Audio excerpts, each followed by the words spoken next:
Today's incident will wake up your soul. Please watch the incident till the end. Why a girl was buried with a TV with her while being buried. Let's know the incident. The incident is a bit like that all the people in a house watch too much TV. They always watch TV when they could catch up. All the people in the house were so much interested in watching TV that sometimes they forgot that they were doing any work. Once a girl in that house was reciting Quran, but that girl also watched TV a lot. The girl was just sitting to read the Quran. Then the younger sister of the girl came and said to her elder sister that there was a nice program on STV. Then the elder sister got up with spots in the Quran to watch the TV, and then he goes in front of the TV and starts watching programs on TV. And a lot. The girl watched the TV attentively. When the program was over, she went towards the Quran without performing ablution, intending to recite the Quran. When the girl reached the Quran, she saw that there were many. A big lizard came and sat.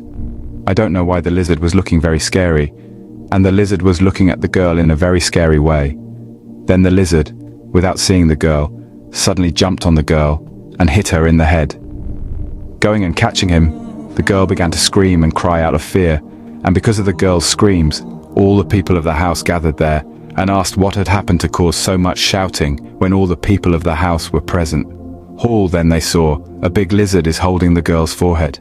Seeing this situation, they were very scared, and they could not do anything due to fear. Yet after they saw the scene, they all tried to remove the tick from her head, but the lizard was by no means the girl's. There was no name on the forehead. Everyone was trying to chase the tick away from her head, but suddenly many lizards came out from all around, and those lizards came and grabbed the girl. Then the girl was screaming and crying even louder.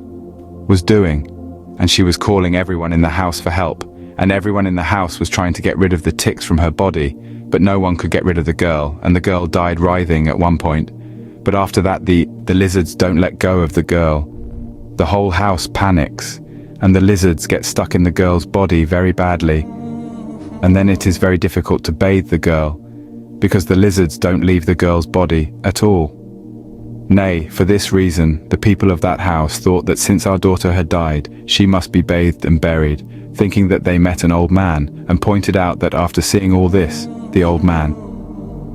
The person started saying, "This girl is being punished for insulting the Quran.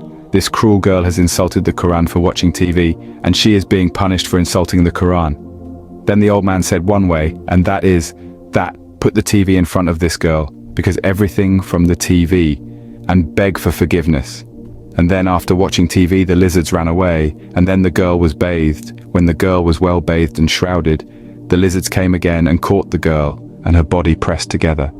And as the old man said, placed in front of the girl's body towards the TV again, due to which the lizard ran away from it again. Friends, here's a strange incident. The lizard ran away watching the TV out of fear of Allah. But today, the condition of Muslim brothers and sisters has become such that they give more importance to the TV than the Quran.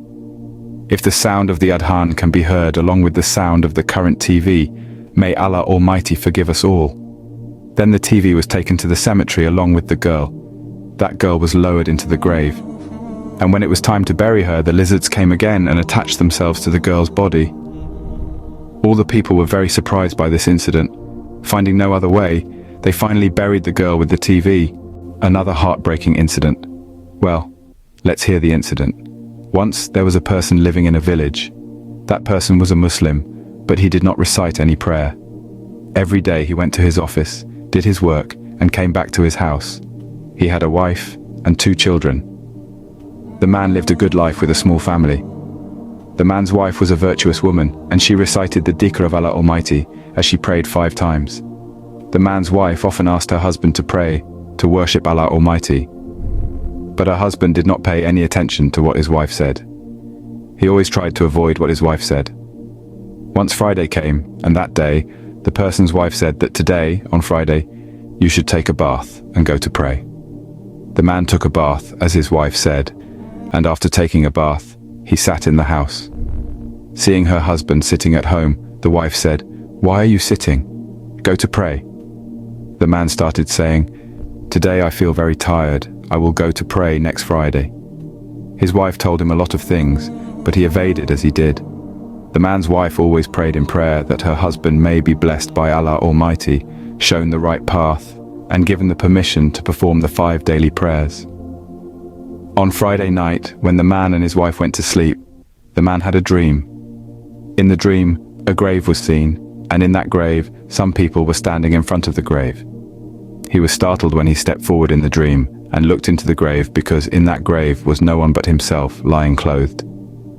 He became very frightened in his dream after seeing this scene and began to feel much surprise and amazement at seeing himself in the grave. But he also saw that the person in the grave, his body, was slowly falling into the ground. And as they were rolling the body, the eyes of his body opened. And after opening his eyes, the body screamed and rolled into the ground and fell into the fire. He woke up from the dream, and his condition became very bad. His wife woke him up, and his wife said to him, "What has happened to you?" The man hurriedly went to perform ablution without saying anything, and because it was late at that time, he went to tahajjud. He starts praying. After finishing the prayer, he starts praying, "Allah, forgive me. I don't know how many sins I have committed. I have not worshipped you well. Please forgive me and grant me the grace to pray. Forgive me, O Lord, friends." From then on, that person prayed 5 times and began to worship Allah Almighty more and more. Ameen. Gives blessings to everyone to read the Quran and practice it and pray prayers. Have you ever pondered the diverse interpretations of God across various religions? An intriguing question, isn't it? From a single entity to a pantheon of deities, from formless to anthropomorphic, the concept of God is as varied as the cultures that birthed them. In Christianity, God is seen as a trinity, yet a single entity, Father, Son, and Holy Spirit. Hinduism, on the other hand, is a polytheistic religion with countless gods and goddesses, each symbolizing different aspects of life and the universe. Buddhism takes a unique approach, focusing less on a deity and more on a path to enlightenment. Yet, our focus today is on a monotheistic belief system, one that has attracted a following of nearly 2 billion people worldwide.